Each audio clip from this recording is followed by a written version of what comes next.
¿Qué tal? En esta ocasión vamos a revisar la propiedad que nos asegura la existencia del inverso aditivo para una matriz. Bien, entonces, para corroborar que se cumpla esta existencia, vamos a tener que probar lo siguiente. Sería que para toda matriz en un conjunto de matrices que ya hemos definido de manera general, ¿no es cierto? Los elementos de la matriz pertenecen al campo K, la dimensión de estas matrices son de n por m. Para cada una de estas matrices existe otra matriz en el conjunto, de manera que si sumas las dos, lo que voy a tener es el neutro de la suma de matrices o la matriz nula de este conjunto. Ahora, si se dan cuenta, esta existencia es única, es decir, que solo existe una matriz que cumple con esta propiedad para cada matriz del conjunto. Bien, entonces vamos a empezar con esto. Entonces, como la demostración de la existencia de la matriz nula, esta va a requerir de dos partes. La primera sería probar que existe al menos una matriz que cumple esta condición. Bien, entonces vamos a tomar dos matrices en el conjunto, de manera que la matriz C, la segunda matriz que tenemos aquí, tenga una forma particular, y es que sus entradas sean los inversos aditivos de las entradas de A. Por eso aquí pongo el menos. Ahora, ¿cómo podemos hablar de inversos aditivos de las entradas? Pues recordando la existencia del inverso de la suma en el campo. Pues recuerden, cada uno de los elementos de la matriz o entradas son elementos del campo. Entonces, por eso podemos hablar de inversos aditivos justamente aquí. Bien. Por otra parte, es importante recordar que A, dado que no le hemos dado una estructura específica, sería una matriz arbitraria pero fija del conjunto, o, en otras palabras, una matriz cualquiera. Bien, entonces vamos a considerar otra matriz en el conjunto en el que estamos trabajando, de manera que sea igual a la suma de A con C. Entonces, ¿qué implicaría que sea la suma de A con C? Pues bien, sus elementos estarían dados de la siguiente manera. Esto para todas las entradas, obviamente. Ahora, recordando precisamente la estructura específica que tiene la matriz C, reemplazamos, ¿no es cierto? Recordemos que cada entrada de la matriz C es igual al inverso aditivo de la entrada de la matriz A, ¿no es cierto? Entonces aquí, como ven, tenemos un elemento del campo y su inverso aditivo. Por lo tanto, lo que voy a obtener de sumarlos va a ser el neutro del campo, ¿no es cierto? Entonces, si se dan cuenta, todas las entradas de la matriz L van a ser igual al neutro del campo, o el cero, como ya lo conocemos. Entonces, como ven, el cero es el valor que toman todas las entradas de la matriz nula. Y los valores de la matriz L también son iguales a cero.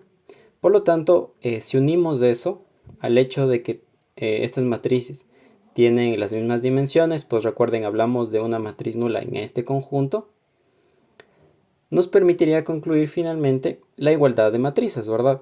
Que la matriz nula de este conjunto va a ser igual a L, y L a su vez era igual a la matriz A más la matriz C. Entonces, como ven, para una matriz arbitraria A, hemos encontrado una matriz C que depende de A, que depende de los valores que tomen las entradas de A, de manera que al sumarlas, lo que obtengo es el neutro aditivo. ¿Sí? Entonces, como ven, ya sabemos que existe al menos una matriz que cumple la condición, ¿no es cierto? Que es esta que hemos definido con esta estructura. ¿Ya?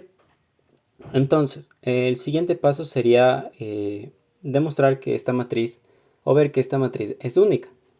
Entonces, ¿cómo hacemos eso? Lo que vamos a tomar son tres matrices. Como ven, aquí ya tenemos nuestra matriz A y otras dos a las que hemos llamado D y E. Obviamente todas en el conjunto que hemos definido anteriormente. Donde recuerden, A es una matriz arbitraria del conjunto, pero fija. Arbitraria pero fija, es decir, cualquier matriz.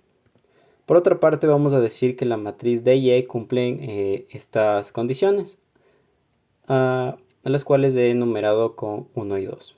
Entonces, para la matriz D, se va a cumplir que si la sumo con la matriz A, obtengo el neutro de la suma.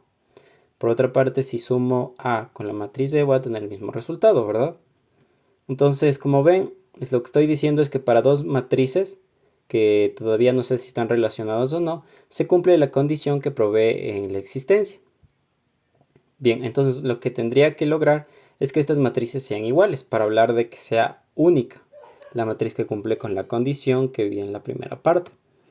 Bien, entonces, como ven, estas matrices, es decir, la suma de A con D es igual a la matriz nula y la suma de A con E es igual a la matriz nula. Por lo tanto, puedo igualar puedo unir estas ecuaciones, ¿no es cierto? Y tendría finalmente que la suma de A con D va a ser igual a la suma de A con E. Así, obviamente veríamos que los elementos, ¿no es cierto? Se cumpliría esta igualdad para los elementos de las matrices, ¿verdad? Se cumpliría esta igualdad. Ahora, ¿por qué podemos pasar directamente a esta parte de aquí? Pues bien, al referirnos a un campo sabemos que existe el neutro el inverso de las entradas de la matriz A. Por lo tanto, si sumo el inverso a ambos lados de la ecuación, simplemente esta parte se va a ir, se va a eliminar. Me voy a quedar con lo restante, ¿verdad? Que son que las entradas de la matriz D sean iguales a las entradas de la matriz E. Pero esto es importante. ¿Por qué puedo hacer esto? Porque existen precisamente elementos en el campo que cumplen esta condición, los inversos de estos valores que tengo aquí. Ahora, dado que D y E tienen las mismas dimensiones, pues recuerde, pertenecen a un mismo conjunto y por lo tanto sus elementos pertenecen a un mismo campo y conservan las mismas dimensiones, podemos concluir finalmente que son iguales. Pues recuerden, sus entradas también son iguales una a una. Así vemos, ¿no es cierto?, que la matriz buscada o la matriz que queríamos ver que existe y es única sería nuestra matriz C, ¿no es cierto?, aquella que estaba definida como los inversos aditivos de las entradas de la matriz A. Bien, entonces, ¿cómo vamos a anotar esta matriz? Pues de la siguiente manera, la vamos a anotar de esta, sería una notación. La otra sería usando el producto el producto de matriz por escalar, donde aquí podríamos como escalar el -1 y la matriz sería la matriz A. Lo más habitual sería usar esta por facilidad y para no tener que escribir a cada rato el -1, el -1. Bien, entonces el nombre que se le da es el inverso aditivo de A y pues cumple la condición que habíamos expuesto, que si sumo A con esta matriz, lo que voy a obtener es el neutro de la suma. Bien, entonces eso sería todo por este video. Espero les haya servido la información y nos veremos en una próxima oportunidad.